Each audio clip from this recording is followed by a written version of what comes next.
we used to. It used to be, when I started, way back when we rode Stegosaurus, it used to be that we would do, every patient would have a right heart and a left heart catheterization. Every patient would have both done. It was unthinkable. Why would you only look at one half of the heart? And then as we did more and more studies on this, we realized that if your problem was coronary arteries, why are you looking at the function of the valves on the right side of the heart if that's not an indicated problem? Why look for things that aren't causing the patient issues?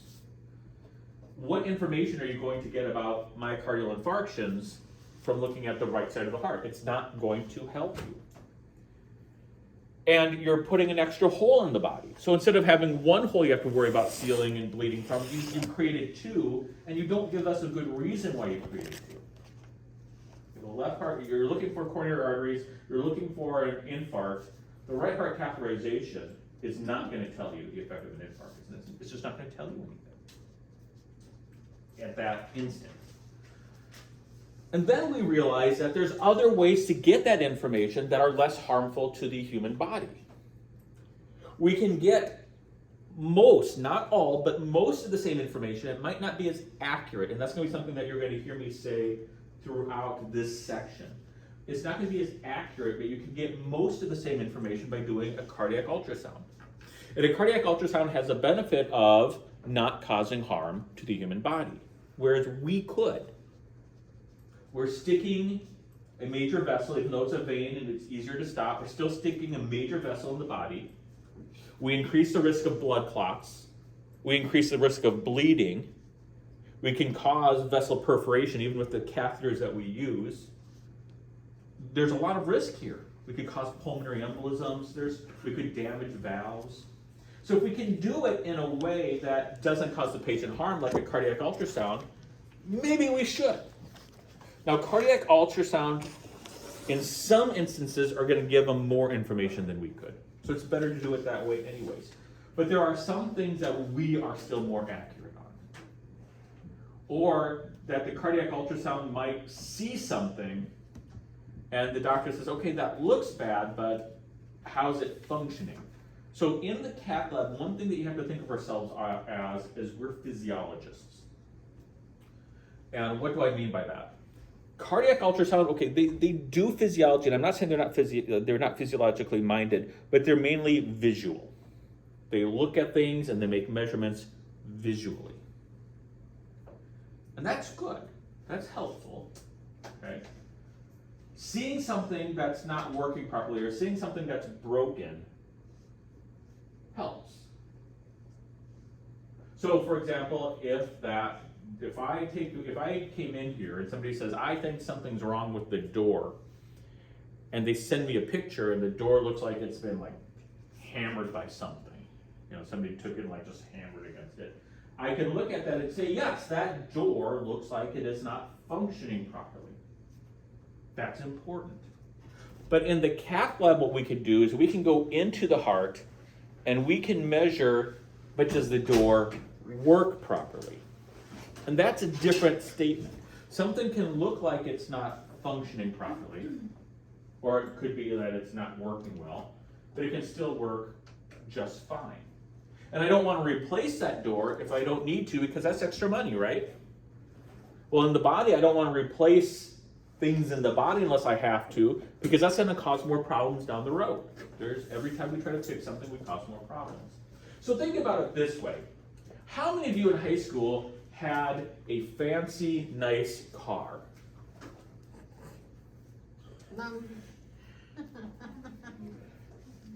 My car at one time was 3 different colors. Okay, because it had parts of different, because it was just an old car. And it looked horrible, right? But the thing is, it worked just fine. Does that make sense? Somebody could look at that and say, that thing shouldn't be driving on the streets. That looks horrible. I would be caught dead in that. And they're right, it looks bad. But when you got into it and drove it, it wasn't the best car, but it worked. Now, I could have gotten a better car, but what would that have done? Cost. It's money. I don't have the money. It costs. And there's no guarantee that my new car would run as good as this car that I've been with a long time. These cars break down. So just buying a new looking car doesn't necessarily mean that it's going to work better. It'll look nicer. It might have some bells and whistles that mine does not have or has stopped working on mine. But I don't need to replace it until the car puts all four wheels in the air and says I'm dead. Okay, I don't want to do that. And so that's what a physiologist does. A physiologist doesn't look at something and say, eek, that's ugly. A physiologist says, okay, it looks bad, but now we're going to go inside the body and test how it's working. Because in the cath lab, we can't see anything. We can't see the valve. We can't see the muscle. But we can test it. And sometimes that is better than seeing. Sometimes we can look at something and say, ooh, that's bad. But when you go in and test it, it's actually a lot better than it seems. Another example I have to give, going back to cars, is anyone seen a Volvo? Mm-hmm. Are they pretty cars? No. Volvos are boxes on wheels. They're just, have you seen a Volvo? Have you had a Volvo? Oh. Yeah. You've seen it? Yeah. I have a box. Yeah, it's a box on wheels. Yeah. A Volvo is a box on wheels. And let me pull up a picture of a Volvo here. Because even the new ones are not pretty.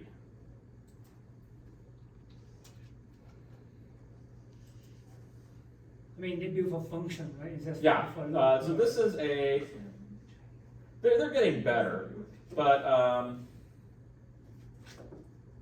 they don't look that fancy. I'm trying to find one.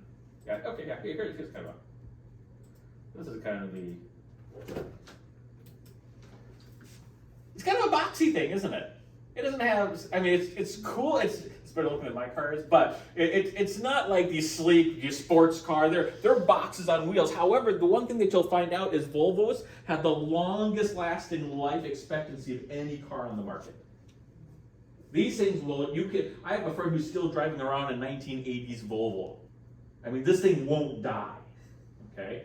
They get into an accident and it shakes it off. It's just like, hit me again. I mean, these things run forever. So it's not great looking, but if you go in and measure everything inside of it, this car is actually really well designed for what it does. Like the best designed car for what it does. These things last forever. And that's what we do as a physiologist. We can't see the car itself, but when you look at the data, you can say, this car is going to be your best car. Just looking at the data. But then when you go look at the car, you're like, you're serious? You want me to buy this? The data says yes. They're also very expensive because of that. But the data says, yes, you want to buy this car. But if you would look at it, you would say, I don't want that.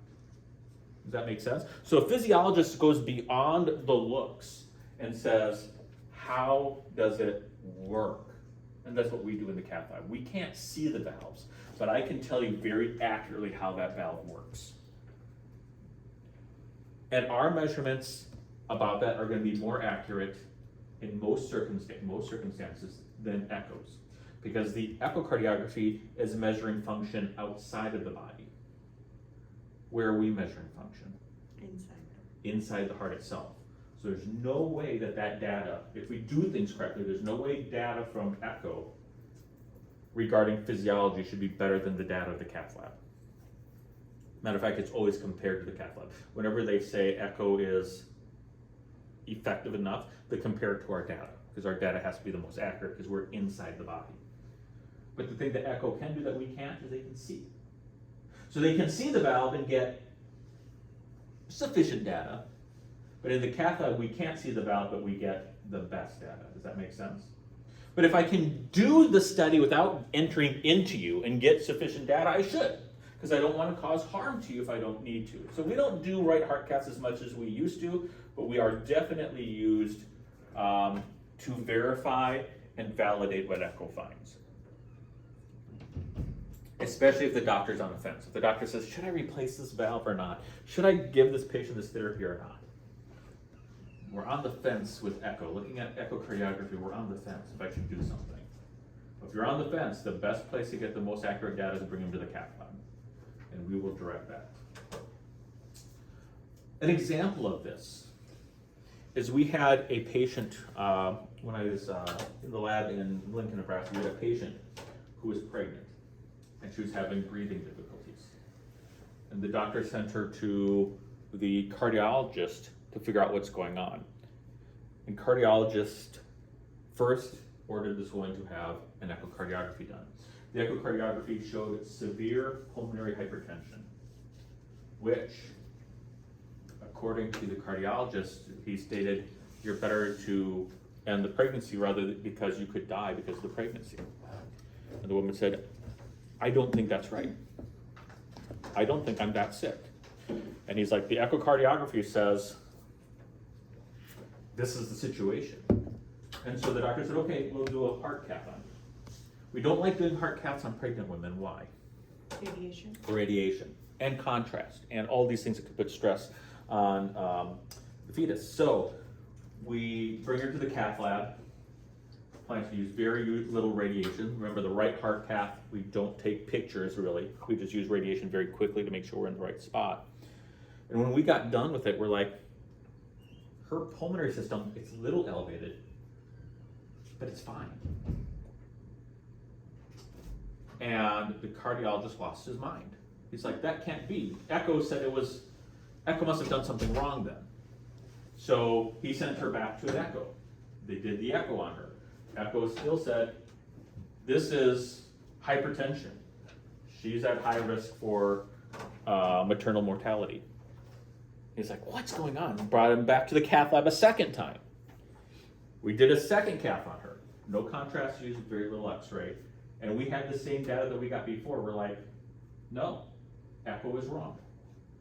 This is not as severe as what echo is measuring. We don't know why echo is wrong, but the data that we have says that she's fine. So the cardiologist is pulling out his hair and sent her to a specialist in Mayo Hospital who does with that's all he does is maternal pulmonary hypertension. And they sent him the files, and his one response is, you did 2 caths on her, the cath is right. He said, I'm not going to do any other studies on her. I don't need to do any other studies on her because the cath is the most accurate. She is fine. What else could they have done to prove it anyway? They wanted him to look at the data, and he thought the doctor was going to say, oh, echo is right, and the cath wasn't. And he's like, no, I'm not even going to do another cath on her. I'm not going to do another ultrasound on her. The cath, when you're talking about physiology, the cath will always give you the most accurate data. It's just how it is. And she gave birth to a beautiful little boy, and she brought him later to let us see him and hold him because we were all baby fanatics at that time. It was very Thank God cute. today in the pregnancy. Yeah, but that's the reason why we say in the cath lab we're physiologists. We don't just look at something and say, and let that kind of affect our interpretation because we can't see it. And sometimes in ultrasound we can look at something and it can affect our interpretation, but in the cath lab we're looking at pure data. We're looking at pure numbers. We're looking at pure pressure. We're not looking at a picture of the valve, we're seeing what is it doing. And that's why we're considered the masters of physiology.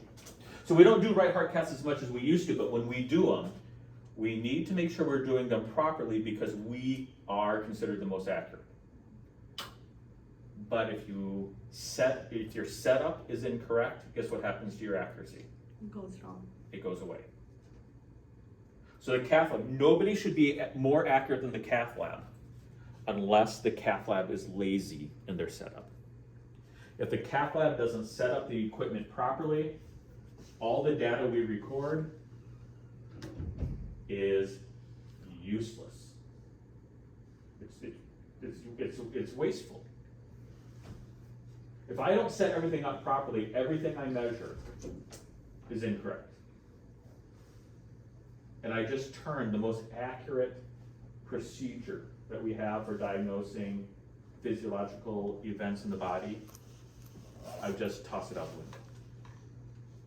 So before we talk about identifying pathologies and measuring pressures, before we even talk about the pressures themselves, the pressures themselves will not matter if you don't have the theory and the setup correct. If you don't set up the procedure properly, I don't care if you can identify an atrial waveform.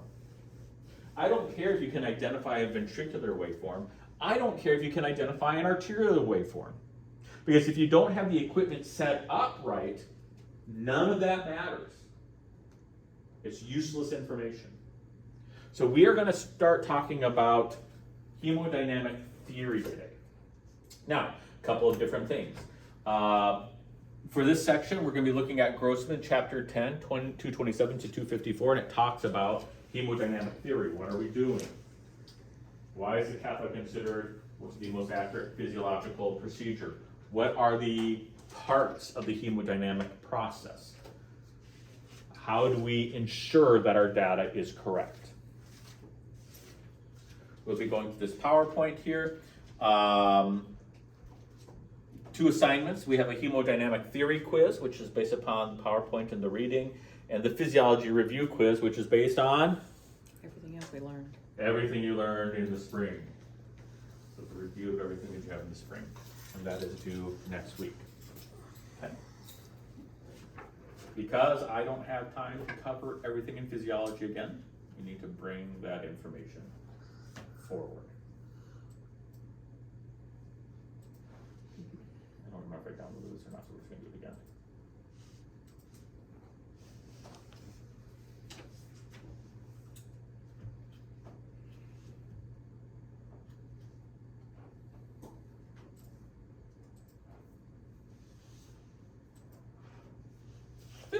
Okay, so we're going to talk about hemodynamic theory. What does the term hemodynamic mean, by the way? Let's talk about some terminology. Hemo means blood, dynamic means Movement. no, that's stasis. Movement. Movement. Dynamic is movement. So hemodynamic theory is the study of what causes the blood to move. Anyways, we talked about in physiology. What causes blood to move? Why does blood move? Why does any fluid move? Pressure. Fluids always move based upon pressure. And what is the direction the fluid moves? High pressure to low pressure. As you squeeze something, the fluid wants to escape the increasing pressure and go to something of lower pressure. So whenever we talk about blood movement or any fluid movement, we're talking about the changing in pressure, how pressure causes blood to move, fluids to move. So blood always moves from high pressure to low pressure, and there's one other rule of blood movement. Path of least resistance. So it not only goes to high pressure to low pressure, it'll find the easiest paths to go from high pressure to low pressure. They'll find the easiest way out. How many of you ever, as a kid, saw water running down the street and wanted to build a dam to stop that water to see if you could do that? Was I the only one who did that? You saw water like running down the rain gutter, you put rocks and stuff in the way to see if you can get it to stop and move. And no matter what you did, what would the water do? Find a way. It would find a way around. It says, well, I could try to push through this dam, or I could go through and just find a least resistive way to flow. So hemodynamic theory is always talking about blood flow from high pressure to low pressure, and also looking for the path of least resistance. So that's what we're talking about when we talk about hemodynamic theory. How do we measure, or how do we study the cause of blood flow? We visualize blood flow in angiography, but when we study blood flow, that study is pressure and resistance.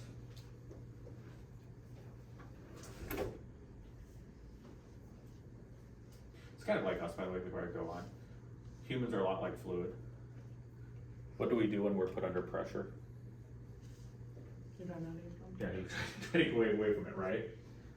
If somebody says, you gotta do all this stuff, you gotta do all this stuff, you gotta do all this stuff now, you're just kind of like, I'm just gonna step outside for a while and just get away from this intense pressure.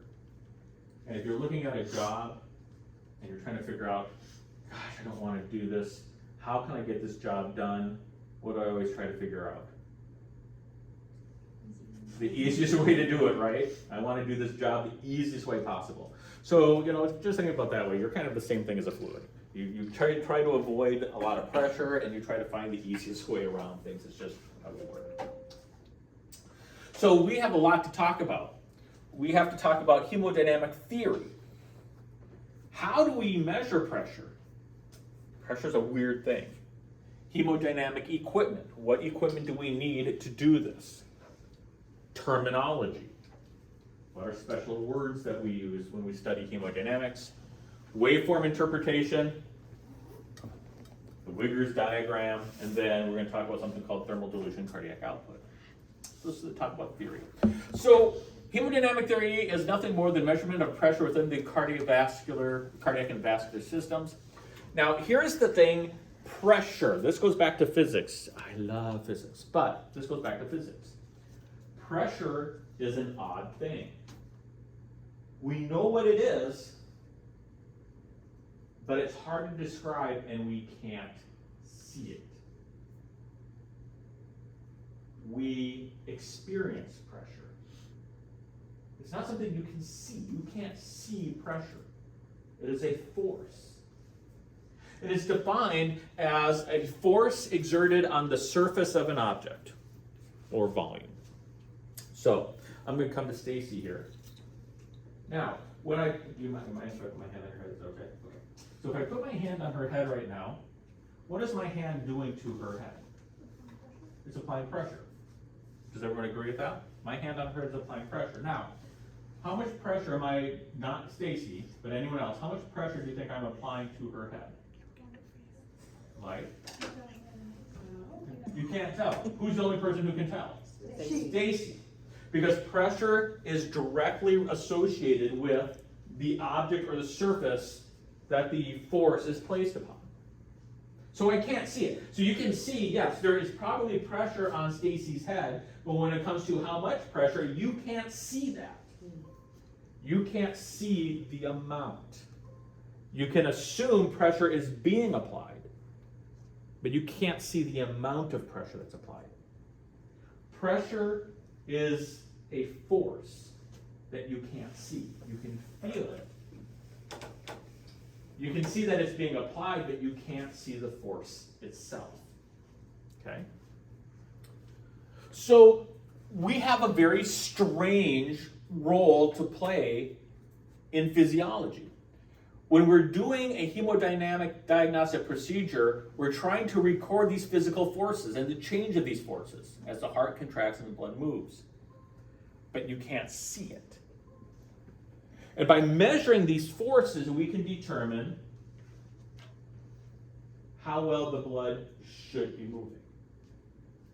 But how do you measure something you can't see? That's the trick. I can see speed. If I see movement, I can see speed. But you can't see the force that caused that movement. For example, if this was empty and I put this on the ground and I kicked it, you could see the can moving, right? But did you see the force that caused that can to move? You could see that force was applied to it. You could see my foot hitting the can. But the exact amount of force I applied to that can isn't visible. You know it was there. It caused the blood to move or it caused the can to move. But when I ask how much force is applied, you're like, I don't know. I'm not the can. You would have to ask the can. So how do we measure something that we can't see? So there's this weird thing that Archimedes actually came up with. It's called the column of fluid theory. This is an ancient theory. The Greeks and Romans used this. Really, matter of fact, Stephen Hales used this in his experiments. The column of fluid theory has a very simple method of experiencing force. And I'm going to draw it out as we talk about it to try to get us to understand what this force means.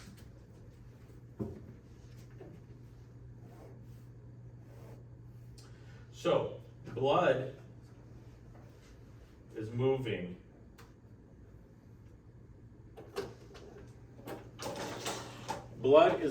in my artery. Now, why is blood moving in my artery? Pressure. Pressure. Pressure is somehow being applied to that blood, and the blood is moving.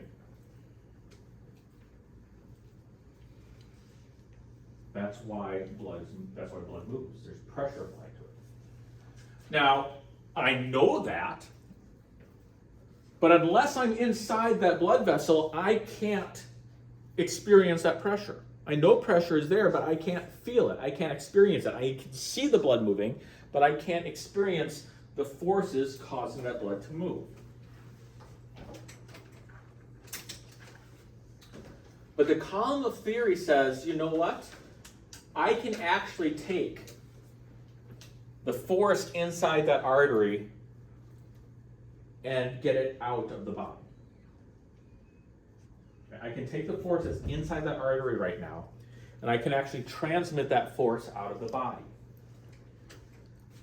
The first thing we have to do is we have to understand this thing called the column of fluid theory. What the column of fluid theory states is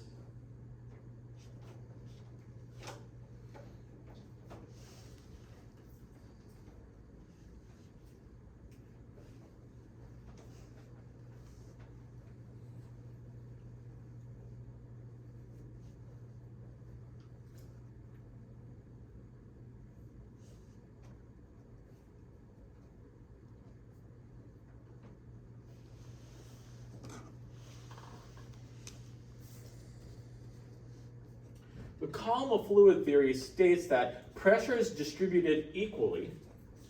Get this bright light because it washes out some of this. The pressure is distributed equally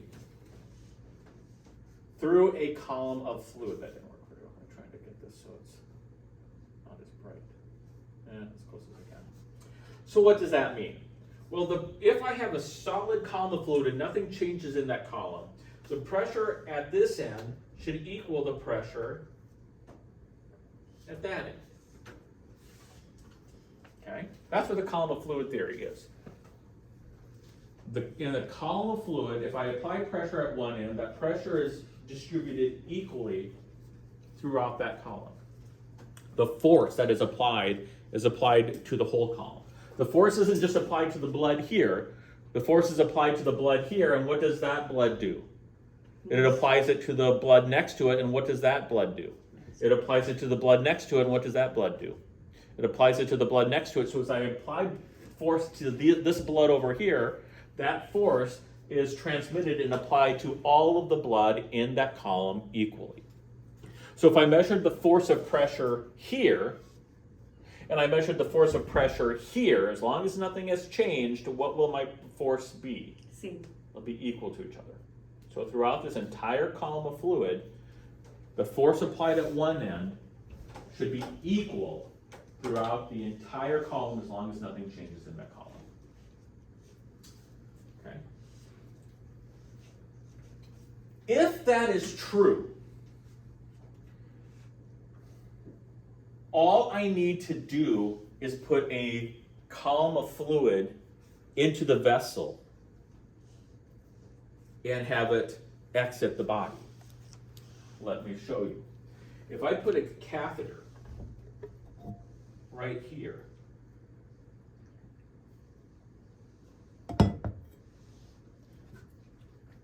and I fill that catheter with fluid,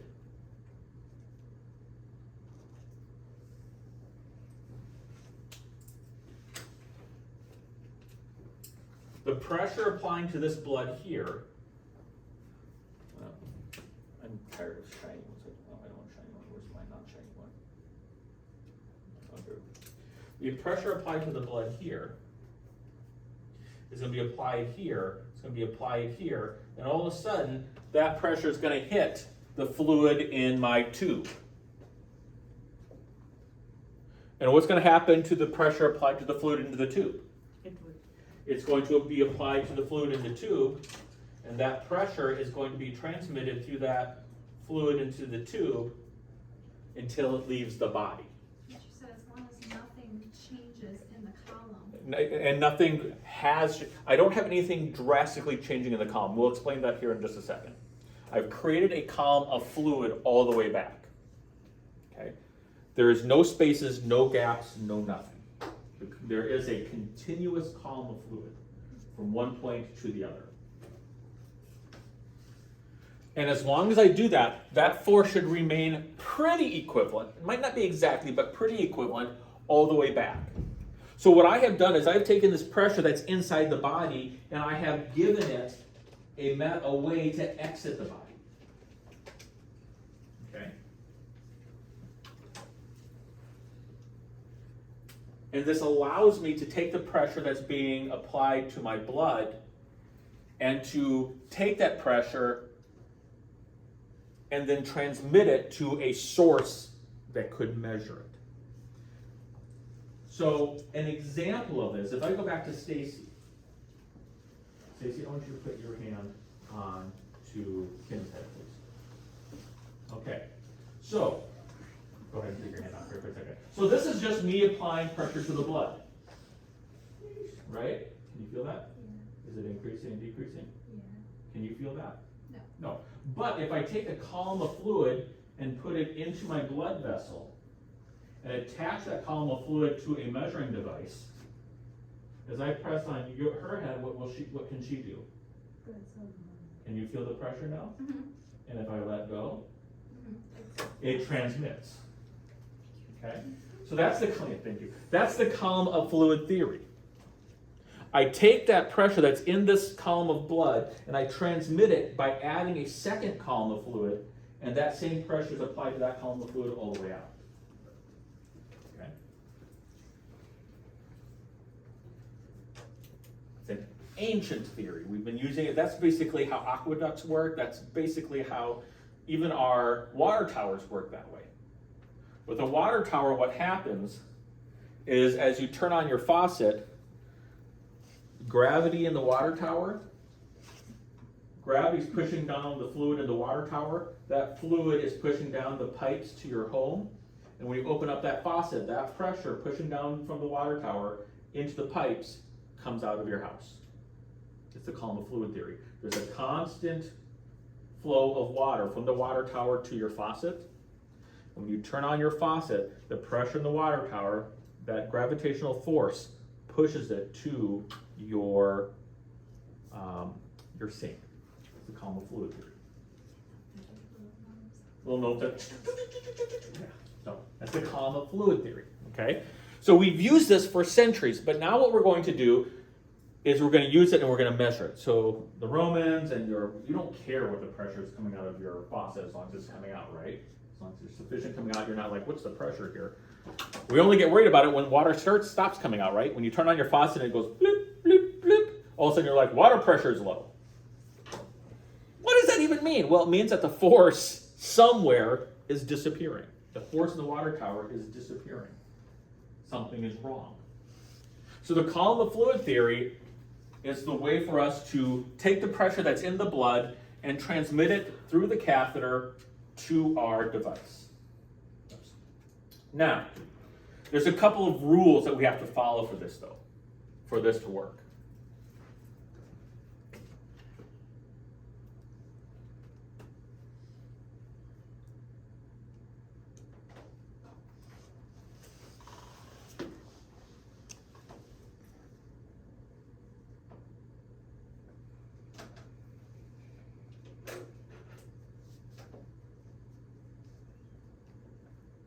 The tube has to be sufficient in size. This is just pissing me off today. My OCD is getting the best of me right now. I gotta get this light correct because this is.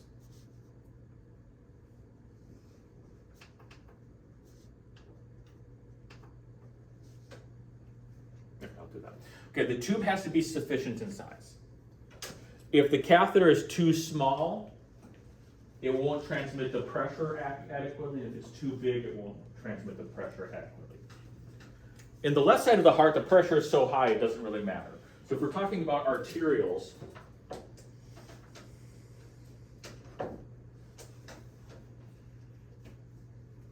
the pressure is so high in an artery that a 6 French catheter And even smaller than that is fine. You can get accurate results even with a 5 French catheter, but 6 French catheter is probably the best. But in the right side of the heart, in the veins, since the pressure is lower, we need at least a 7 French catheter to be accurate. The higher the pressure, the smaller the catheter can be, because that pressure is going to be easily transmitted. There's a lot of force behind it. But the veins have less force, and so you need a larger catheter to allow it to transmit effectively.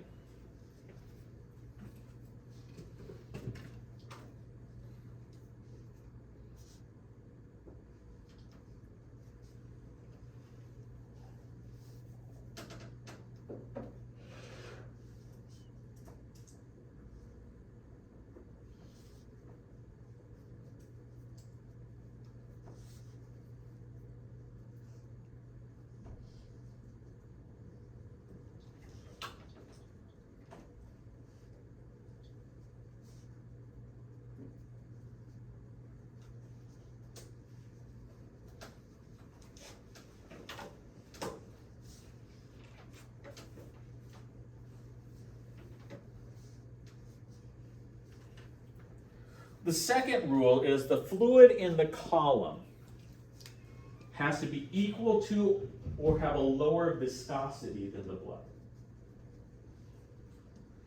Why? Why is that a rule? The size kind of makes sense. If I have high pressure, I can use a small tubing, because remember, as the diameter decreases, pressure is absorbed. So if I have high pressure, I can decrease the size of my column with less effect. It will, even though it's going to absorb a lot of pressure, the amount of pressure it absorbs compared to the high pressure that's coming into it is not a big difference. But if you have a low pressure requires a much larger catheter so that pressure isn't accidentally absorbed. But why viscosity? Why is it important that the viscosity of my column of fluid is equal to or less than my blood?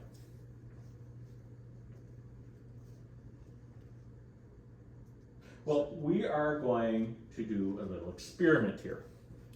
Okay. Tosha, I don't pick on you enough. Come up here.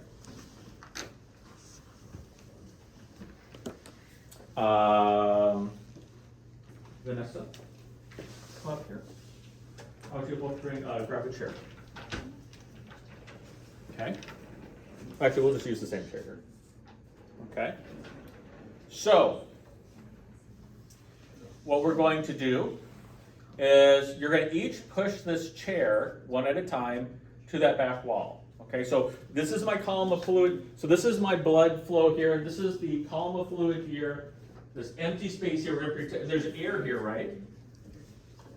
There is a column of fluid right here. My fluid is air. Does that make sense? There's a column of air between them and that back wall. Tosha, push that column.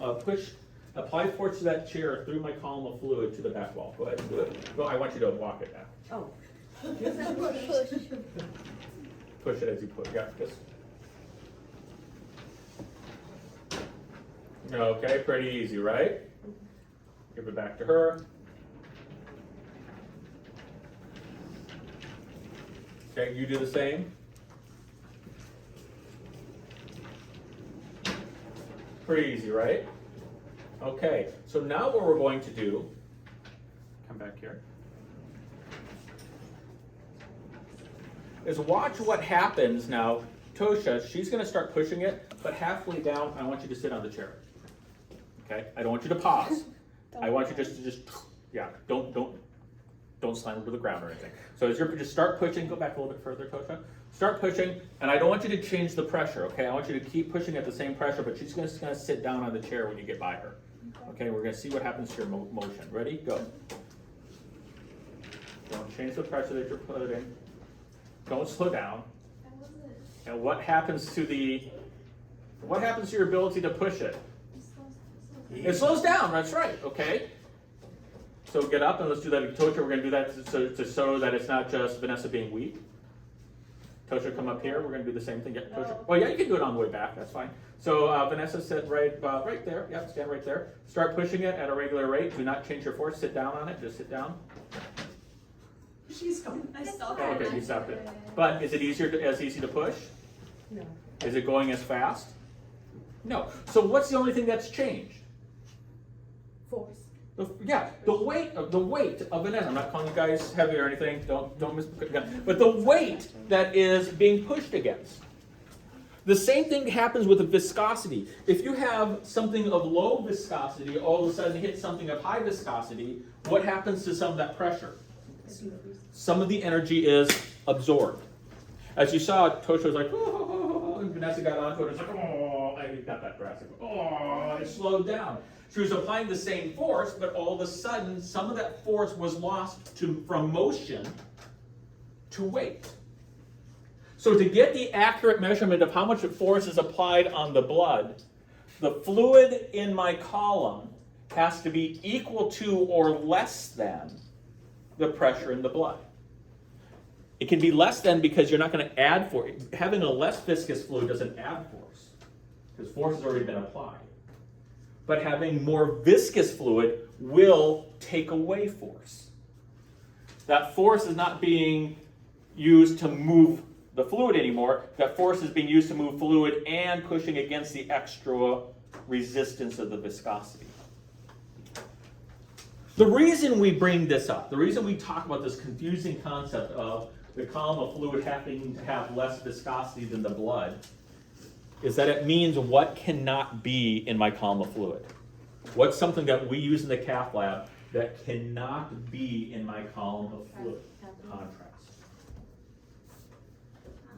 I can't have contrast in my column of fluid. Because if I put contrast to my column of fluid, the contrast is always viscous. It's very viscous. So what happens if I have contrast in my catheter, my pressures all of a sudden will decrease. They will not be accurate. If you want accurate pressure and you just injected contrast, what do you have to do to that catheter? Flush. You got to flush it out. You got to clear it out. Otherwise, your pressures are inaccurate. Because once you have a more viscous fluid, it absorbs some of that pressure, and your pressure accuracy is gone. Now, on the right side of the heart, that's not a big deal, because do we inject contrast in the right side of the heart? No, we don't. So the right side of the heart, it shouldn't be a big deal. The left side of the heart, though, after you inject contrast, you should notice that the pressures in the left side of the heart dampen, they change, they decrease slightly. And if you're trying to diagnose valve function, you can't have that contrast in there. Okay, so whenever you're measuring pressures, when you're going to measure a pressure, it should be pressure that is cleared of contrast. Otherwise, it's not accurate. So problem number one. Does that make sense? Okay. Problem one is the tube has to be of sufficient size. If it's too small, it's not going to work. Problem number two, it has to be clear, or excuse me, it has to have equal or less viscous volume. And problem number three,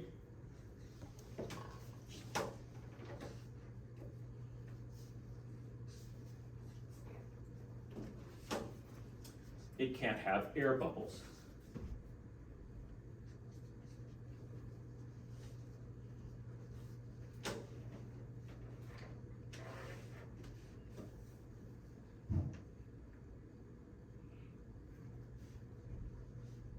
Because air compresses. We're going to do another example here. But I'm going to pick people at random. Harrison? Air compresses on itself? Well, air is easier to compress. We're going to give an example. So Harrison, stand here. I want you to stand here and go like this. Okay. Okay, just stand here. Behind Okay. you? Yeah, you can just stand. Okay. Stephanie? Actually, no, I'll have Stacy. Can I have you stand here right next to Harrison? Put your hand against his. Okay. Jen, can I have you put your hand against Stacy? Yeah. Okay. Adgar, can I have you put your hand against Jen? Okay. Stephanie, we're gonna have you at this end. Put your hand out like here. You should be able to go ahead and put your hand out like this. You should have the wingspan to touch the wall. I did that perfectly. Okay. So now I want you to keep your hands locked. Okay. Keep your hands locked. Now watch what happens. Just push against each other tightly. Keep your hands locked. And when I push on this end, what happens to the entire thing? So keep your hands locked. Don't try to move. Just keep your hands locked. Try to keep it in the same place. If I push on this end, it pushes all the way down, right? Because everybody's hands locked. Now, what I'm going to have Jennifer do is when I push, when you feel her hand push here, I want you to bend both arms. Okay, just let your arms kind of sink in. Watch what happens here to the pressure. Stephanie, tell me, well, before you do that, Jen, just keep your arms locked. Stephanie, tell me if you feel this pressure. Don't move. Hold your place. Alright, that's me. Okay. Do you feel that pressure? Yes. Okay. Now, Jen, bend your arms when I push. Ready? Do you feel that pressure, Stephanie? Just briefly and it went away. Just briefly went away. That's what an air bubble does. An air bubble compresses. You can go sit down now. An air bubble compresses and absorbs energy. You didn't have to leave, Stephanie. I'm sorry. Her shoulders out. Yeah, her shoulders like. So air compresses and absorbs. What was that? She left. Yeah, she's done. Peace out. I'm done. Air compresses and absorbs energy, so you can't have any air bubbles. So one of the reasons we get rid of air bubbles from our manifold is so we don't accidentally inject air bubbles into the body, which could be detrimental to the patient. But the second reason we don't want air bubbles that we haven't talked about before because we haven't needed to is air bubbles will absorb that pressure energy that we're trying to gather from the patient, and it is lost. And so when the pressure hits that air bubble, the air bubble compresses, and that means that energy, that force, is not being transmitted to my recording device. It absorbs that pressure. So as the blood pushes against the column of fluid in my heart, or column of fluid in my catheter, that air bubble in my catheter goes whoop, and absorbs that pressure so it's not all passed on, which makes my results inaccurate. If your system is not set up properly, you can't get accurate measurements. And if you're not getting accurate measurements, the question comes up to, why the heck are we even doing this procedure? Okay. So you have to have the appropriately sized, we thought we offended you or something. I'm kidding. We have to have the appropriate, Cold in here. so we had to have the appropriate size catheter. We have to have the appropriate size, the appropriate type of fluid. And we have to make sure there's no air bubbles. So now we have another reason to get air bubbles out of our system. Not just because it's dangerous to the patient, which is the most important reason. The second most important reason for getting rid of air bubbles is air bubbles will affect the accuracy of my measurements. Okay? But it doesn't absorb all the energy. It will absorb just a significant amount of it, depending on how big the air bubble is, which will make my pressures inaccurate. Even the smallest bubble will absorb energy, and so it'll make my pressures inaccurate. Okay? So that's the column of fluid theory. This is why we have to understand this column of fluid theory.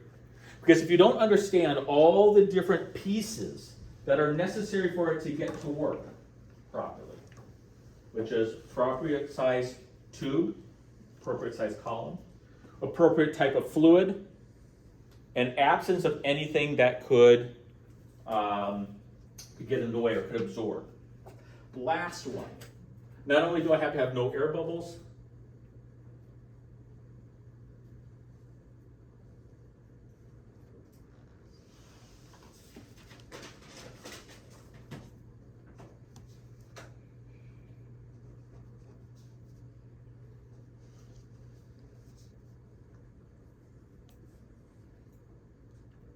I don't want any clots or obstructions in the column.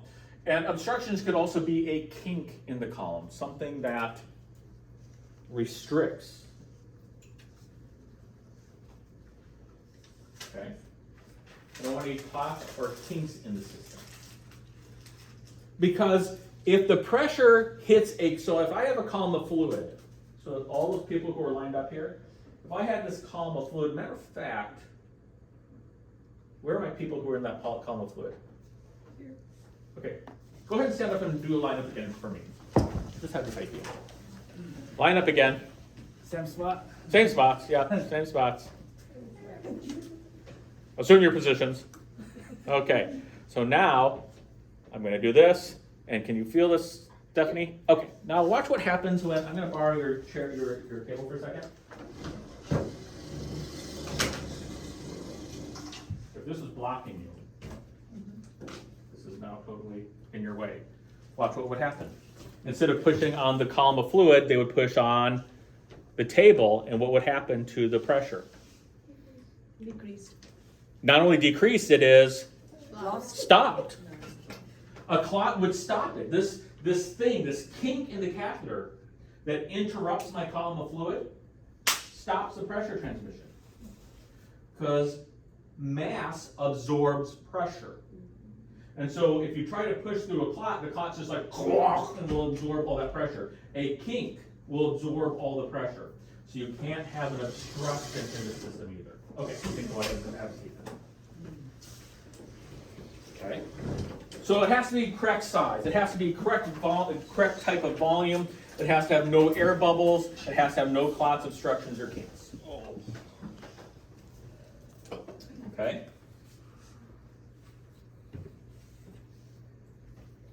By the way, the column of fluid.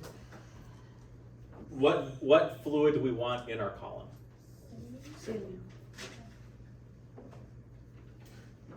And there's always a question that comes up. Well, why don't we just fill my catheter with blood? Because blood would be the most accurate, because I'm measuring the pressure of blood, so my whole column should be blood, right? So why don't I just fill my catheter with blood all the way up to my measuring device? That'd be the most accurate. The complications of blood, like other. But if I use the patient's blood, if I just allow the patient's blood just go,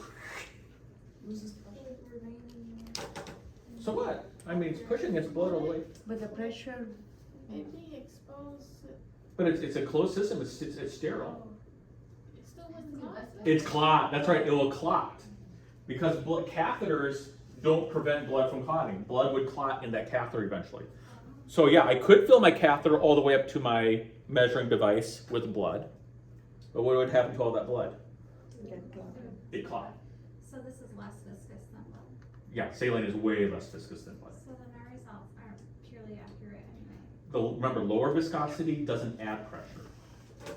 Because the pressure is, you don't want pressure to be absorbed. Lower viscosity to blood won't absorb pressure and won't add pressure to it because the pressure's already been applied.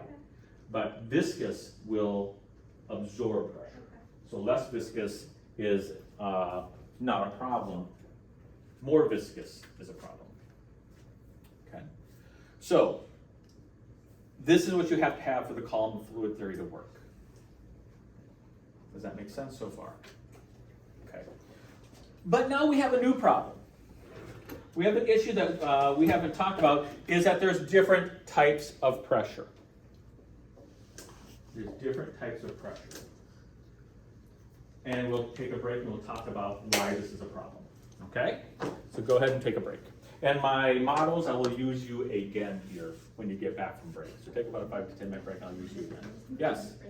So when there's clots and obstructions, it's in the catheter or is it in the? Catheter. In the, Anywhere in the catheter of the manifold. okay, and then is it shown on the waveform? Like It'll stop. Yep. Okay.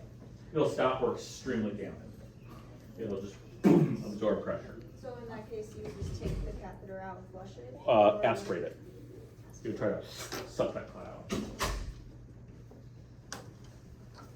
Right now we're talking about the rules. We'll talk about, and your book goes into talk about how to rectify problems. Right now we're just trying to talk about why these problems would occur. Does that make sense?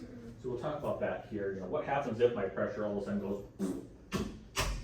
Well, if I know my column of fluid theories, I can start to troubleshoot and say, why would my pressures all of a sudden go? Because after I injected, stroke. If I took a angiogram of my LAD and all of a sudden my pressures went and dropped, why would that be? Based upon the column of fluid theory. I just took an angiogram, injected. Why would my pressures drop? The contrast is viscous. Clear out the contrast. Do you see what I'm saying? So if you know the theories, then you can try to just, if you see something change, and you're like, why did it change? You can try to fix it by reestablishing the calming fluid. Would it also, would the pressures also happen if the catheter was like against the vessel wall? Yep, because we don't have a continuous column of fluid. If my catheter is, so this is my catheter, this is my blood. If my catheter is directly the same direction as my blood, it's gonna be accurate. But if my catheter is pointed up to the wall, the pressure is going in this direction. Is that a continuous column of fluid anymore? So what's gonna happen to my pressures? They drop or disappear. And that scenario is because the wall is absorbing the pressure? Well, it's the catheter, well, the catheter is, so here's the hole of the catheter. Instead of being here, it's pointed up, so the catheter opening is blocked. So the pressure can't, it's not a direct column, it has to go up and down, and so you're absorbing some of the pressure. Yeah, that's a very good question. It is a very good question. Which is why if you notice on the simulator it says catheter isn't in the proper position. And one of the reasons is we're not gonna get good pressure, and the second reason, if I inject contrast like this, where's all that contrast gonna be blasted against? The vessel wall. And what can I do to that poor vessel wall? Not rupture it. Stain is muscle, so it's not muscle, so dissect it. I can tear it. So if my catheter is like this and I inject a large amount of contrast with a lot of force, it can tear my vessel. So not only will I get bad pressures, I'll also can damage the vessel wall.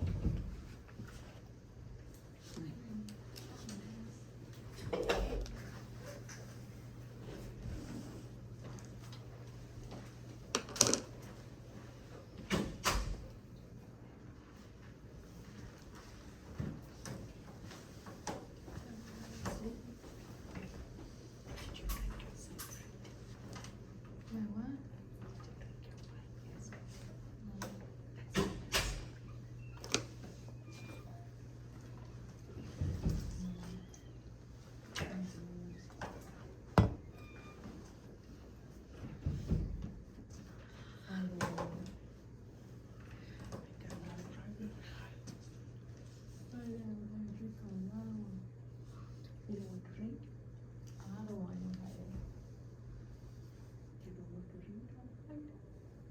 Oh, I do. Fine. Saturday. Saturday also we are drinking. We have so much to drink. Saturday I have a concert, We can't drink. so I'll drink on Saturday. Right. I wish I'd been able to hear it.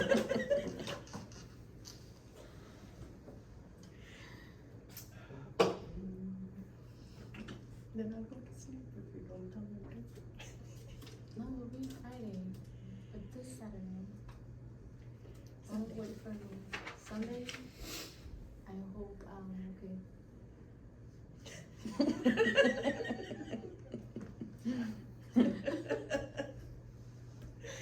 I got a ticket to see a Spanish singer Cool. for my birthday. Pedro Capó. Oh, no, He's a that Spanish singer. sounds good. So they bought Good. it. My mom bought me the ticket. Good deal. Very So cool. I'll babysit too. Wow. I don't know if I'll be home on Sunday.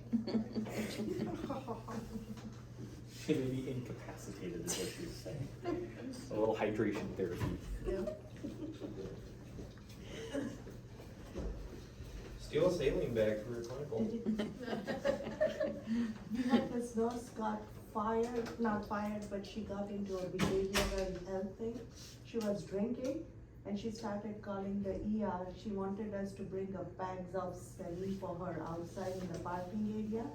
And she literally got fired for that. She started calling everyone, and then stupid of her, she was so drunk, she called the nursing manager. Oh my. Well, you know, because one of them was like trying to give her like an out, like, I don't know, you probably have to ask the nursing manager for that. And she's like, that's a great idea. Like, so- No, but the problem was then a thorough search happened, because if someone is asking for saline, that means she must have got initially sometimes from someone. She was like, oh, come and start an ID on me, I'm in the parking lot. Bring a pack of this and this, and like, no. Have you ever seen that conference we used to do in the army. We would be drinking, and then we would just be in the barracks, giving each other IVs. It was great. You feel so much better. Like instantly, it's kind of hilarious. My aid bag was there, so like I already had we were all medics, so we all had aid bags filled with IV supplies. I mean, yes, there could have been a time when people would have helped her, but the way that she started calling, she even called me. Yeah, She called, noxious. like, She lost it. she was lost. She was lost. Did she drive herself there and she was in the Yeah. party? Oh, okay, yeah, girl, you can't. Yes, That's a morning after. Not good. yeah. Get me through the shift maneuver, not leave Applebee's and go straight to I don't know work. if she also got a DUI for that. I don't know, but See, that's just- I know she was fired. I love a Dollarita as much as the next person, but like you pass those savings on to an Uber ride. That's how it Yeah. works.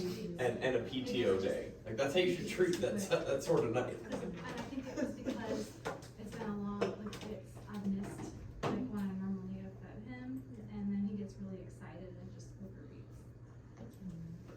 I can't relate. Okay, Sorry. let's continue on with these theories of pressure.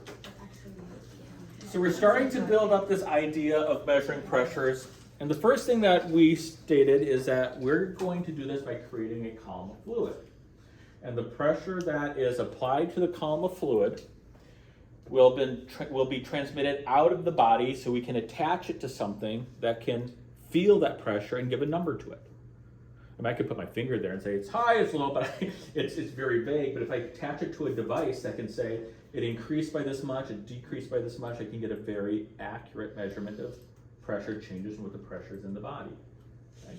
So the pressure goes up, it can say it increased by this much force. And if it goes down, it can say, well, that column of fluid pushing against me decreases by this much force. So it gives me a very accurate method. But there's another problem still that we have to solve, in that when fluid moves, we have three different types of pressure that exist. We have residual, dynamic, and hydrostatic. We only want to measure one of these. Two of these are what we call artifact pressure, or pressure that's not actually used to move blood, but pressures that exist because of nature. I just want to know what pressure is being used to move blood. I already know that there's gravitational force. I already know there's motion in the blood. I don't want to measure the pressure of motion. I want to measure the pressure that caused the motion. I don't care about the pressure caused by gravity, because I know gravity's there. I want to know what caused the blood to move despite gravity. So in order to understand these three, it's again good to get a visual interpretation. Now this time I want everybody who is not standing up before, this time I'm using the alternate group. So I'm going to start down here. Shema, I'm going to have you here. Can I have you have your hand here? Arms out. Very good. Okay. Who else did I use? Kim? Yeah. You're next. Okay. I got your Benjamin. Sure. Well, Stacy, did I use you? Oh, yeah, you. Tanya, you're next. Did I use you? Not in this. In this, stand up and do that. Yep, you're next. Everybody else has been used, right? Yep. Okay, stand up. Okay, so now, I'm gonna try not to hurt you all. So we're gonna prove this again, put your arms out, so that they weren't lying, so you can prove that they're not, boy, there's a lot more of you. You're a lot taller. I'm gonna have you sit out, because I can't do this if you're okay. Sit out. Okay, there you are. I'll go back. Okay, here we go. If I push on, lock your arms straight out. Lock your arms, okay. If I push on Tosha, can you feel that, Shema? Yeah, lock him. Can you feel it? Yeah. Okay, good. Now, I'm just gonna lean against you, so this is just my weight, okay? Go ahead, put your arm out. Okay, I'm just gonna lean against you, and I'm just gonna apply constant pressure. Can you feel that pressure, Shema? Yes. Okay, is it changing any? More. It's more? How about now? More. Well, it shouldn't be. I haven't changed anything. Oh, I don't know. Okay, now, I'm making things up Machines now. will Okay, fit. keep your hands there. Now, that was my weight, right? my weight's not going to change. But what happens if I add a little bit of motion to me? Ooh. Keep your arms locked. No, my Ready? shoulders popped. You're good. Oh, no. Does that change? Yeah. Yes. Now, has my weight changed any? No. No. I'm still applying the same weight. What's the only thing I've changed? Motion. Do I want to measure that motion? No, What do I just want to measure? the force. The force, the pressure. I don't want to measure motion, but when I added motion, you could feel that, couldn't you? Your system will too. So I have to somehow get rid of, your blood's always moving, so I have to somehow create a system that ignores the pressure caused by motion, so it's just measuring the force of pressure causing the motion. Does that make sense? So my weight was causing the motion, but you're also feeling pressure. Does that make sense? Okay, now you guys can sit down. Tanya, get up here. You're not out of this. So you're going to have to describe this for me, okay? So I want you to put your arm out like this.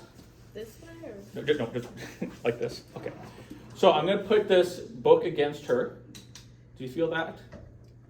Okay. Is there a lot of force there? No, not a lot of force here, okay? Because it's coming at her from a lateral position.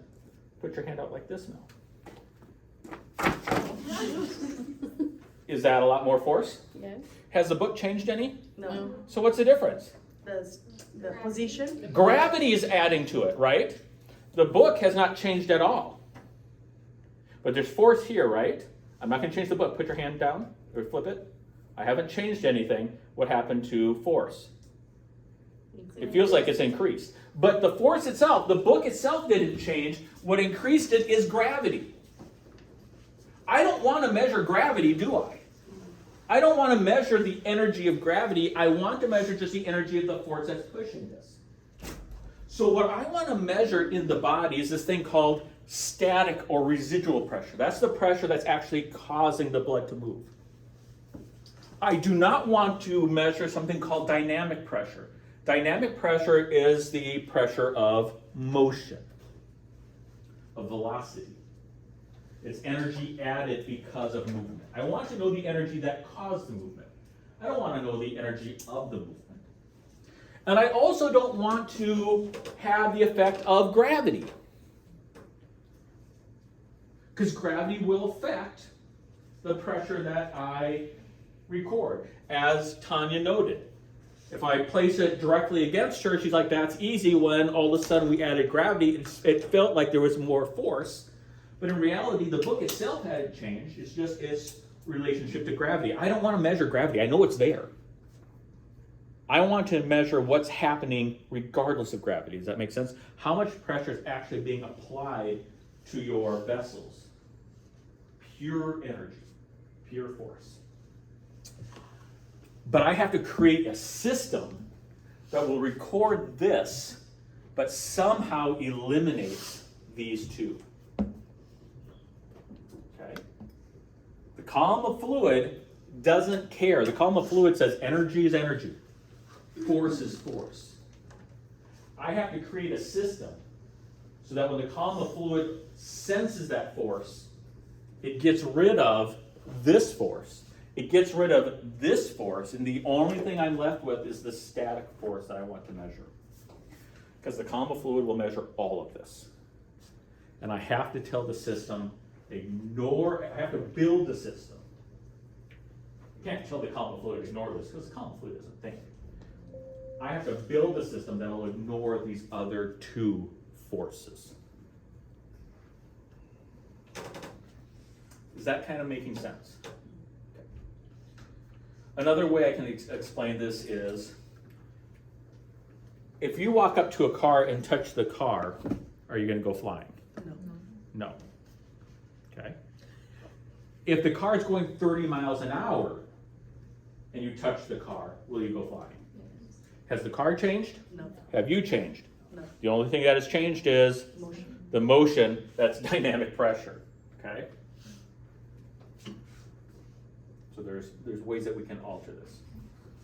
If I drop a car on you, or if I put you under a car, would you get hurt? Yes. If you just touch a car, you're not going to get hurt. If I put you under the car and just take out the tires, you're getting squished because of gravity. Okay, so I want to get rid of these two as much as I can. I want to be left with what caused the blood to move. Not the energy in the motion of the blood, what caused it to move. Not the energy that is added or detracted because of gravity, but what caused it to move against gravity. That's what I want to measure. Okay. We only want to record the static pressure. And we know that my system can record the alternate pressure, so I have to, my wife's an English major, I apologize. I have to create and utilize knowledge to minimize this effect. If I'm going to be a physiologist, I have to record the pure thing that I want to record. And I have to develop and use equipment that will assist us in this process. Okay, so that's the theory that we're going to be utilizing. We're going to create a column of fluid, and it's going to transmit this energy back to my devices, and I'm going to create a device with this column of fluid that will only measure, or hopefully only measure, the residual pressure. Not the dynamic pressure, not the hydrostatic pressure. And people say, this is such a basic theory. Don't we have something more advanced? Don't we have something more fancy that could do this?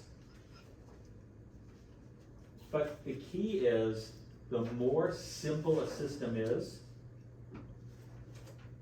the less problems you have. So yes, this is the most simplistic system that we can develop to measure pressure.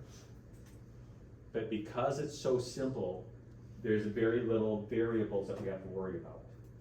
Our variables so far are, do you have the correct fluid? Do you have a large enough tube? And does it have clots or other obstructions in it? Or air. If those are all clear, I'm going to measure pressure.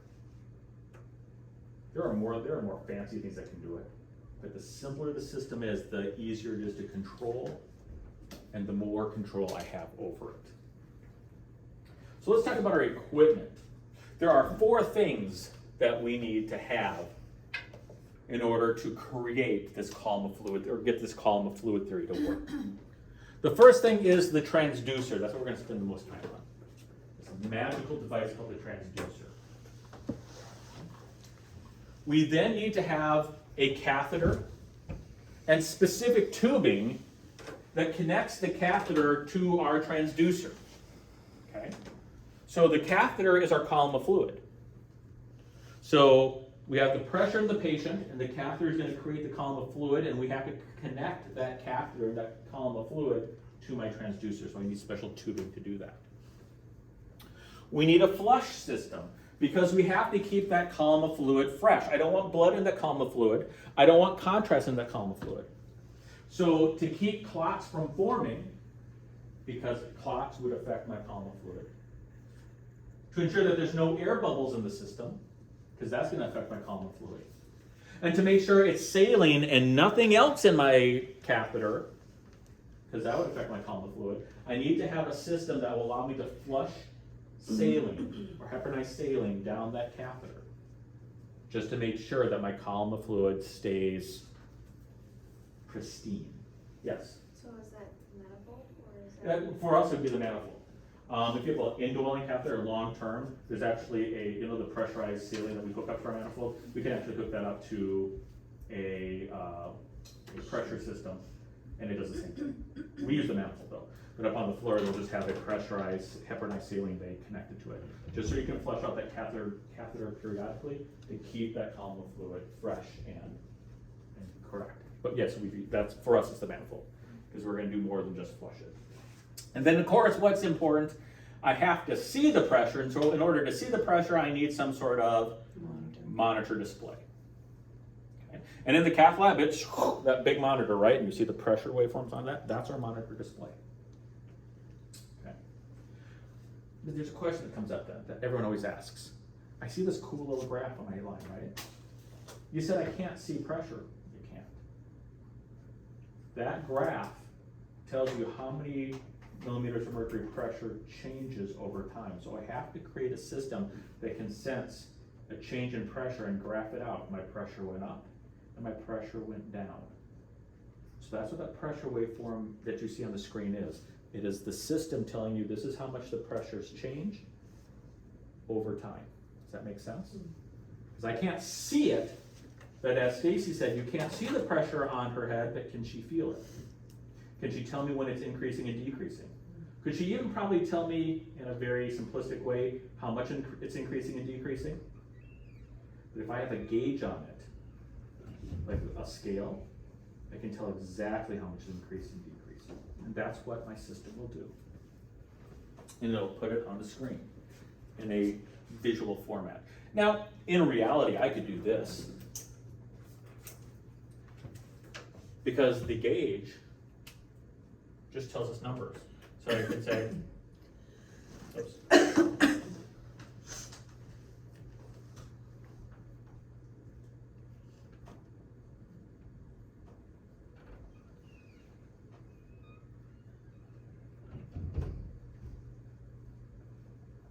I could write it out like that. That's how much my pressure changed over time. 60, 60, 67, 68, 75, 83, 120, 90, 89, 67, 60. What happened to my pressure? Went down. It went up, and then it went down. Or is it easier to see this? Which one is easier? The graph. So the graph that you see is your gauge numbers being plotted out on a graph. It's a lot easier for us to understand what's happening. Does that make sense? So that graph that you see on the screen is this device that can measure pressures, and it's actually measuring it in numbers, but when you graph numbers, you get a picture, right? That's why we like graphs. It makes numbers visual. These numbers, it's like dot to dot. These numbers create a picture for us. It's a lot easiest, I swear I'm stroking today. It's a lot easier for me to understand a graph and just look at these numbers and say, is this normal or abnormal? It's a lot easier for me to look at a graph and say, this plot is normal or abnormal. So what does that? What creates those numbers for me? Transducer.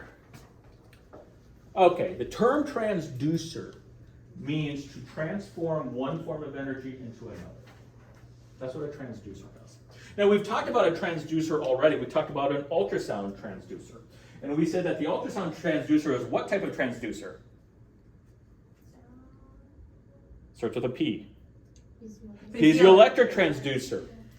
And the piezoelectric transducer changed electricity into sound and sound into electricity. Does that make sense? It transformed one form of energy, electrical energy, into another form of energy, mechanical sound energy, and back. That's what a transducer does. It changes one form of energy to another. Okay? So, in the cath lab, we don't use sound to do this, but we use pressure. Remember, pressure is a force or energy. And so we're going to transform the force of the pressure in the body to an electrical signal that can be measured. I can't see force, but I can see changes in electrical energy.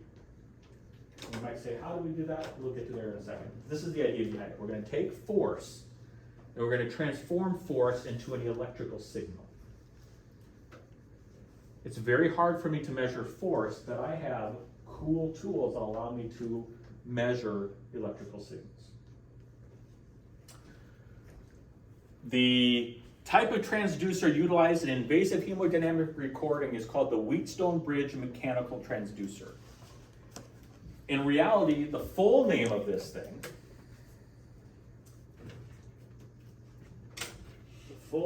device is called the Wheatstone Bridge strain gauge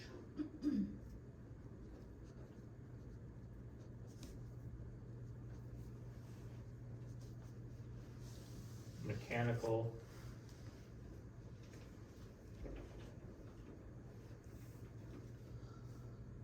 transducer. How is that for a mouthful? The Wheatstone Bridge strain gauge mechanical transducer. We simplify it and just call it the Wheatstone Bridge mechanical transducer. Again, this is a very simple device once you understand it.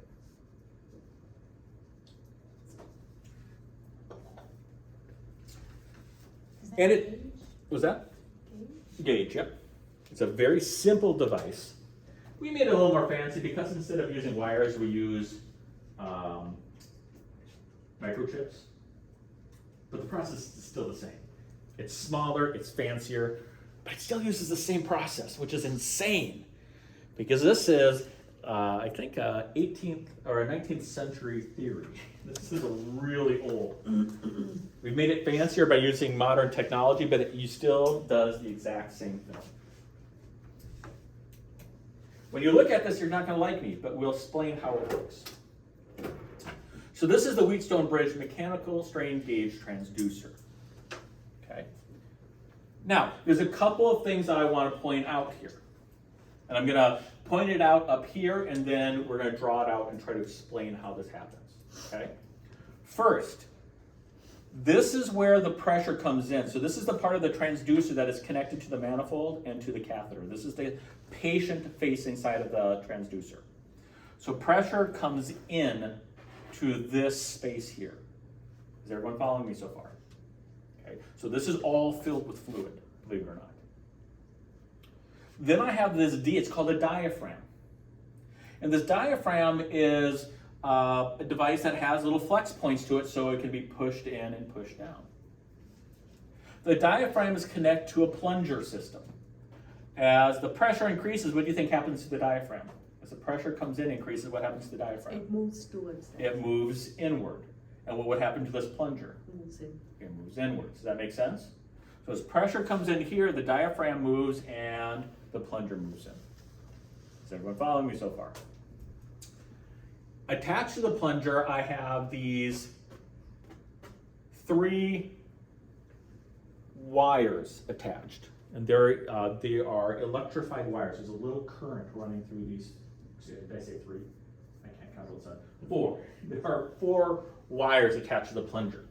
So there's a set of wires here. 1, gauge 1, or a gauge of wire 1, 2, 3, and 4. Now watch what happens. If my plunger pushes forward, what happens to wires 1 and 2? Opens. They Get longer. stretch. What happens to wires 3 and 4? Close. They compress. Does that make sense? So pressure comes in. It pushes on the diaphragm. The diaphragm pushes on the plunger. The plunger moves.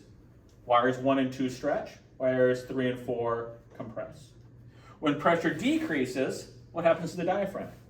Moves out. It moves out. What happens to the plunger? Moves out. It moves out. Wires 1 and 2 go back to normal. Wires 3 and 4 go back to normal. Does that make sense? So as pressure comes in, this pushes in, these wires stretch, these wires compress.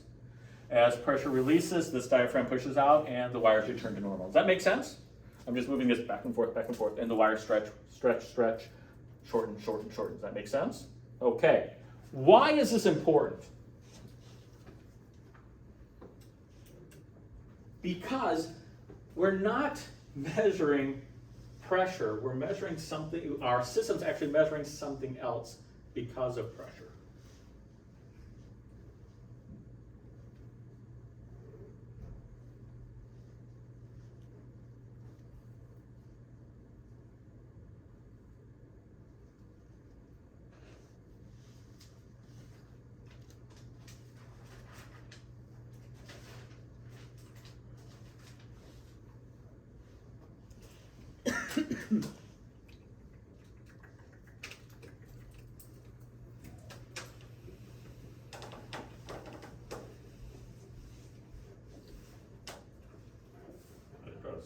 But we're going to pretend these are stretched equally.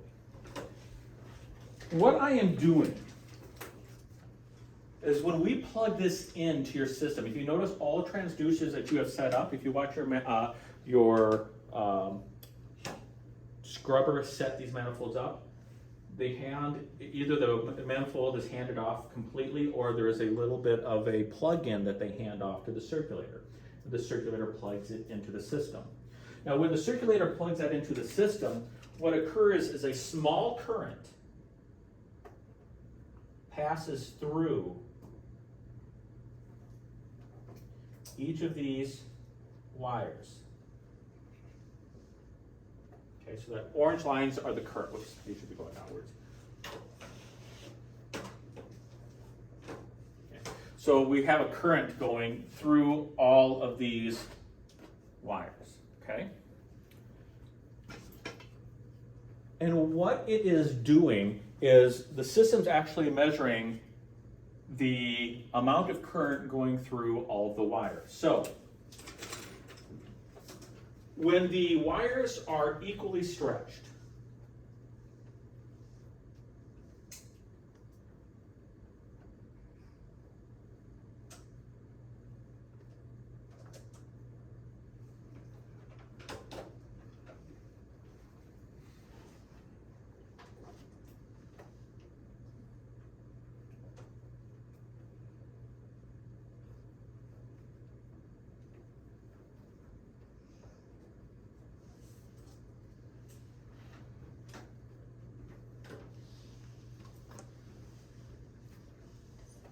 okay, when the wires are equally stretched, when there's no difference in the length of the wires, the energy or the electricity, the current, the flow of the electricity through all the wires is exactly equal.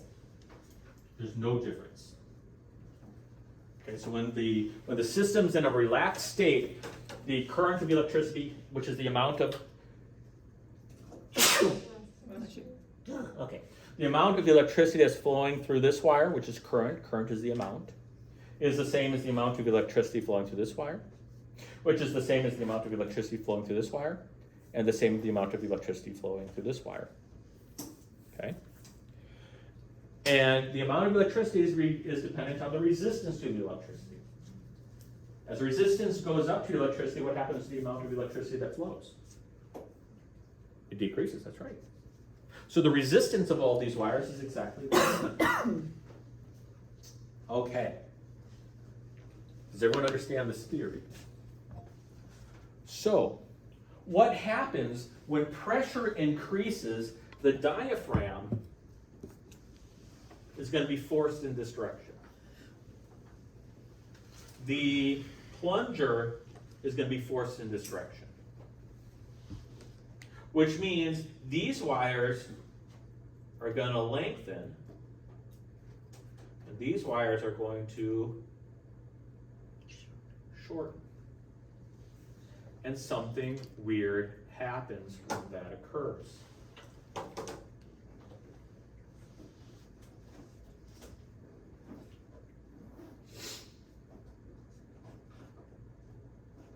When pressure increases, wires 1 and 2 lengthen.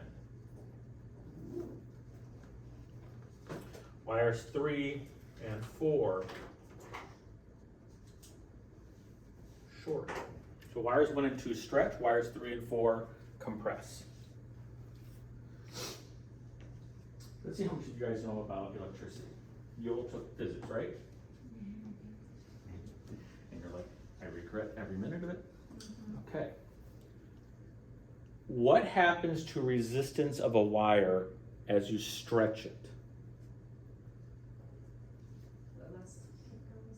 It goes up because there's less diameter for the electricity to flow equally. So as you stretch it, it thins, the resistance goes up. So what happens to current? Decreases. It decreases. So when pressure increases, 1 and 2 lengthen. So the resistance goes up, and the current, which is always I, don't ask me why,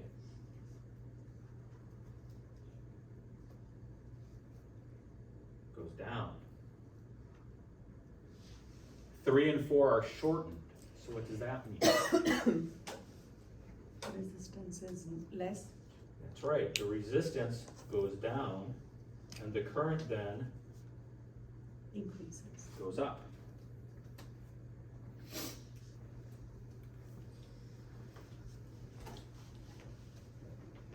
Okay, and you might say to yourself, who cares? How many of you are feeling that way? I see your faces like, I'm not an electrician, why the hell are we covering this, right? What is the purpose of me covering this? Eyes current. Eyes current. Yeah, it's always the current. The vertical circle. So current increase. So here is the strange thing. You might say, well, who cares? I can't measure pressure very well. However, there is something that's very weird. We have systems that can record current and resistance of electricity very well. Okay, so there is a change between these two currents and these two resistances. Does that make sense? So my resistance went up here and went down here. So they used to be equal, but now they're different. So what my transducer is actually measuring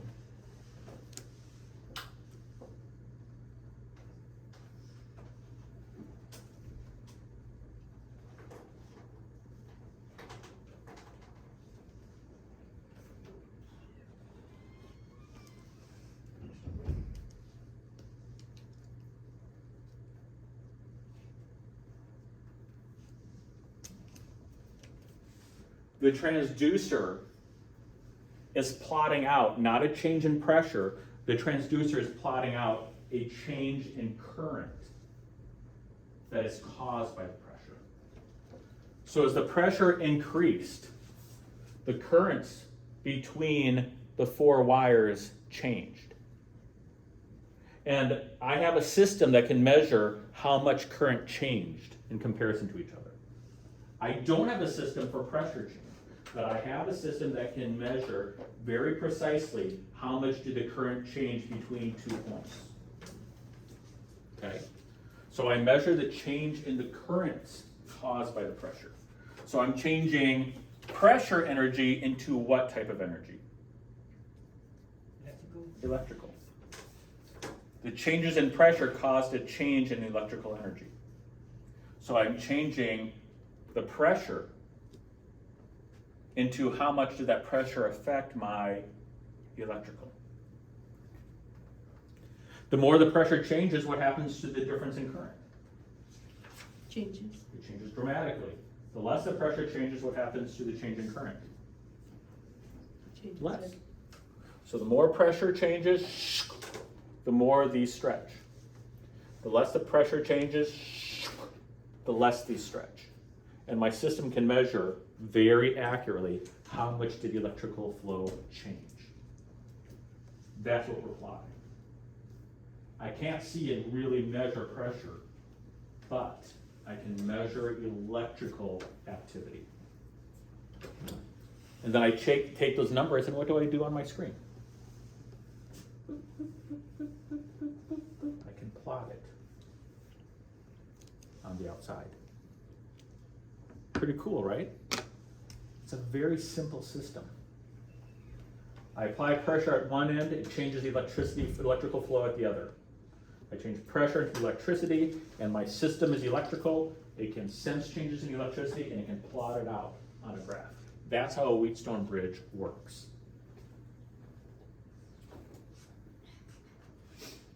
Very simple system. Yes? I'm kind of confused, so why don't 3 and 4 also do what 1 and 2 do? Because as the plunger goes down, these wires are squished. And these wires are stretched. And so I'm measuring the difference between these wires and these wires is what I'm drawing out. So I'm measuring the change in the current, what it used to be and what they are in each of those. And then we can plot that difference out. People say, why do you have to use 4? We use 4 because the more points of reference you have, the more accurate it is. So 2 is measured compared to 4, 1 is measured in comparison to 3, and the system has a way to calibrate that out and give us a more accurate answer. With microchips, we actually have like 16 points of reference. I don't think we want to draw out 16 lines, right? 4 is good. So this is the Wheatstone Bridge. Very simple system that allows us to take an invisible energy that I'm not very good at measuring and turning it into an electrical signal that we can measure very precisely. And we can create a graph off of that. Is that kind of cool? So again, going back to this.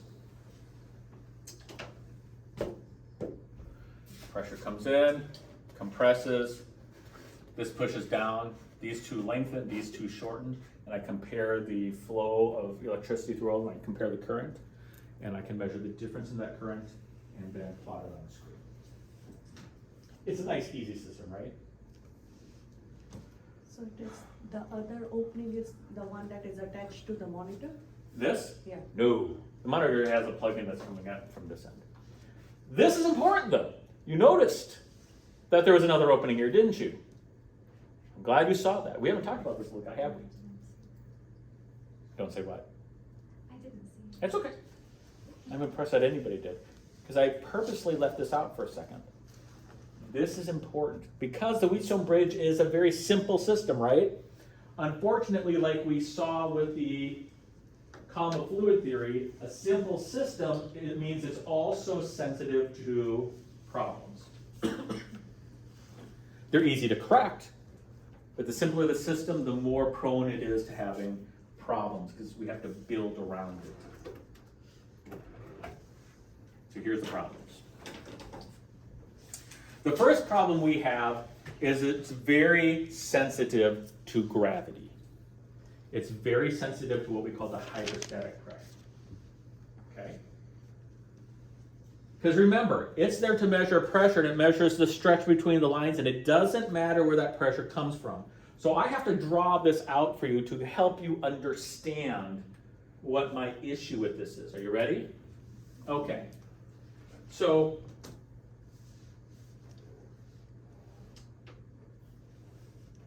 here's my patient, right?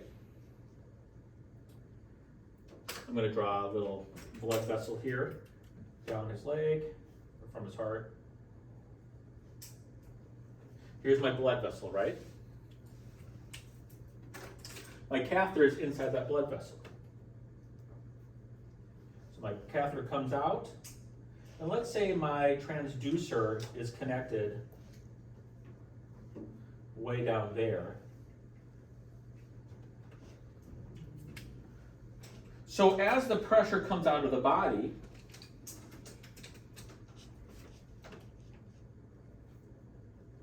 it comes out okay.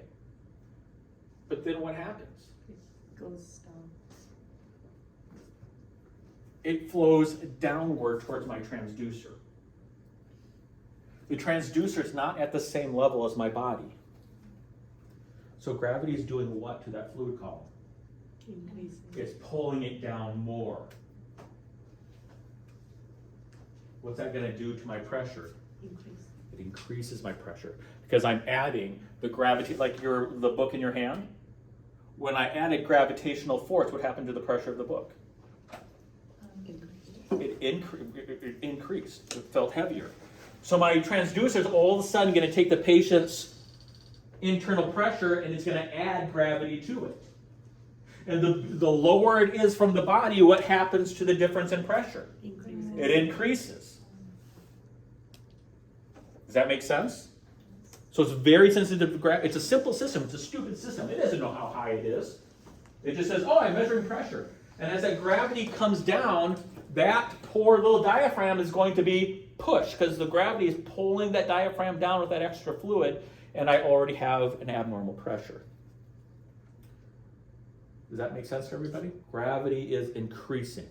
The pressure is going to increase because I'm working with gravity. So that means it's better to have the transducer, a different color, above the body, right? I mean, it would be better to have the transducer up here, right? No. Why isn't it good to have the transducer above the body? It will show false negative. It will steal energy because the pressure is now going against the force of energy of gravity. And when anything goes against the force of gravity, what happens to the energy? When I throw a ball up, the ball will continue to go up, but as it's going up, what happens to the energy? Lost. It loses, right? The energy is lost as it goes upwards because gravity says no. And so what happens to the pressure of the patient that I record if the transducer is too high? It's too low. It's artificially low.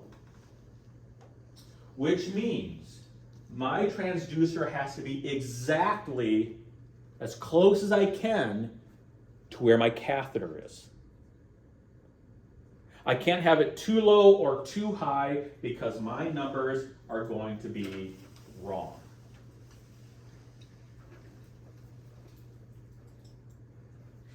This is my soapbox. I go into so many cath labs and I tear my hair out because we are supposed to be the most accurate method of measuring pressures. But I see so few technologists taking the time on positioning the transducer correctly. Pet peeve. Steam comes out of my ears. I actually have to look away when I'm visiting sites. I have to look away if they're not measuring it because I will blow my top. The nurses use their hips. No, can't They do that. walk up and they Yep, put their hips you in. can't. I'll explain why you can't do that. You want it exactly at the phlebistatic axis. The phlebistatic axis is a very specific location into the body, which is in the center of the chest cavity. That is estimated. And it is an estimation, but it's an estimation where your right atria is. Okay? The phlebistatic axis means my transducer has to be equal to this point right here, the exact center of the body. If it's even a little bit too high, my pressures are going to be artificially low. If it's even a little too low, my pressures are going to be artificially high. And we're scientists, which means if I measure your pressures today, I should be able to reproduce them tomorrow. Does that make sense? And if you go to Colorado, the pressures they measure in Colorado should be reproduced by the pressures in Tampa, Florida. But that's only possible if we use the exact same position every single time. The problem with using your hip is there's no universal Heidi measurement. Does that make sense? It's inaccurate. It's totally inaccurate. First of all, you're not exactly sure where the center of that person's chest is. You're just kind of eyeballing it. And in order for it to be exactly the same wherever that patient goes, we would have to ship Heidi around the country with that patient every time he had a heart cath. And Heidi would have to do the exact same measurement every single time. We're scientists. We cannot estimate the height. Let's put it this way. We'll show you the numbers here in a second. 10 centimeters is a 7 millimeter difference in pressure. 10 centimeters is 7 millimeters difference in pressure. Every centimeter is 0.74 millimeters of mercury off. Now the reason I say that is the right atrial pressures only go up to what is normally what pressure? 5.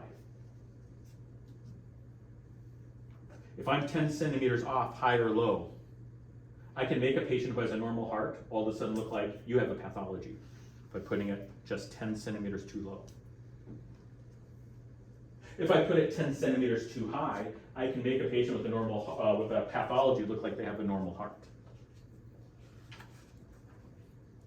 Nobody should be more accurate than the cath lab, but we're only accurate if we set up our equipment correctly.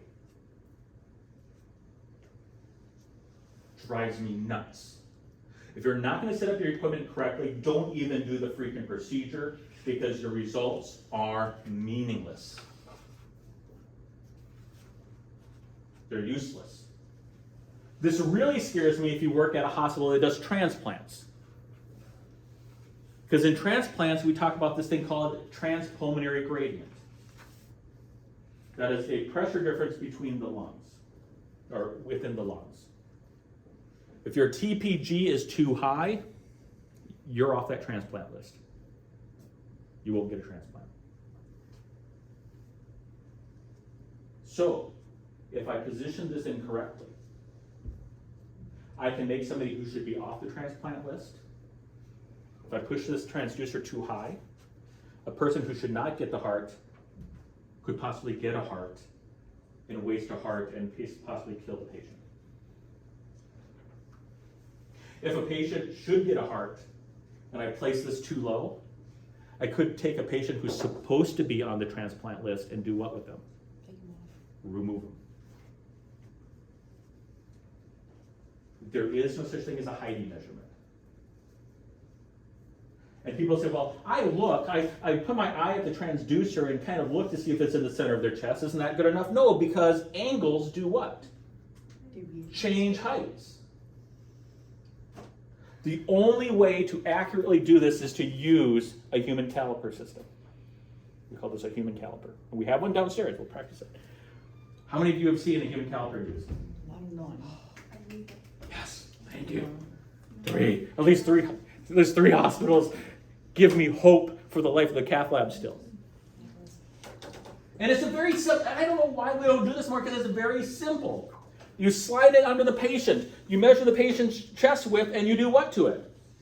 Half. Divide it by 2, that's it. And then you put it to the transducer, and you put the transducer position at that point. Takes a little, 2 minutes maybe, max.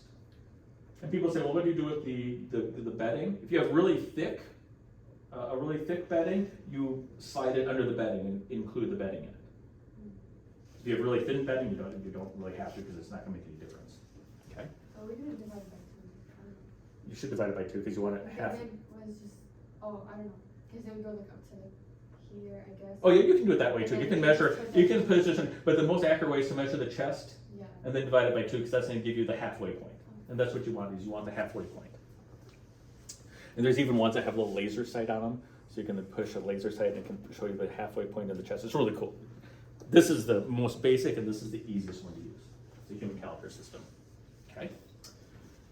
And this way, if I do this in Tampa and they do this in Colorado and we do it the same way, guess what our numbers will be? They should be able to be compared. If they're not the same, then the difference would be because of a disease or something worth the patient. Does that make sense? Whereas if Heidi does it here, and then Colorado uses the Carl measurement, and he's up here, that little difference, we can't tell if the patient's changes in pressure are caused by our different methods of measurement, or if there's a pathology change. We're scientists, and our patients can go anywhere. They don't have to come back to our hospital.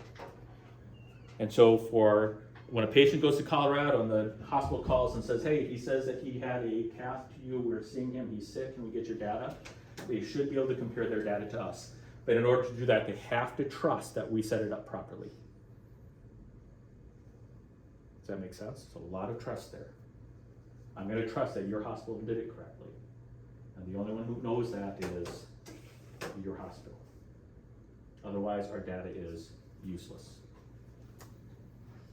Pet peeve of mine. So this shows you every 3 inches, it's 2 millimeters of mercury. That changes. That's this much of a difference. 2 millimeters of mercury. Remember, your right atria is normally maximum of 5. 2 millimeters of mercury is a huge difference. Now on the left side of the heart, it doesn't have that much of an effect because the pressures are so high. But on the right side of the heart, this is huge. 2 millimeters of mercury, you were 120, you're now 118. Not a big deal, right? 2 millimeters of mercury, normal is 5 and you're 7. Huge problem. So if you're doing right heart caths, if you do left heart caths, I don't like it, but I can turn a blind eye to this because you're going to be, the pressures are so high, you're going to be close. If you're doing a right heart cath though, absolutely not. With the right heart caths, you want the exact measurement because 3 inches 10 centimeters is even more dramatic. You can have a massive effect on the patient's pathologies and their diagnosis. Make sense? Mhm. Okay, so that's one problem. Next time we talk, on Monday, we'll talk about the second problem we have to solve. So this is how we solve for the hydrostatic pressure. We have a couple more problems we have to solve for. We'll talk about that on Monday. Sound good? Okay, today in lab, we are going to do heart caths and angioplasty. So I will see you all downstairs sometime later today. And tomorrow you all have clinicals. And fun that is. Okay, I will see you downstairs.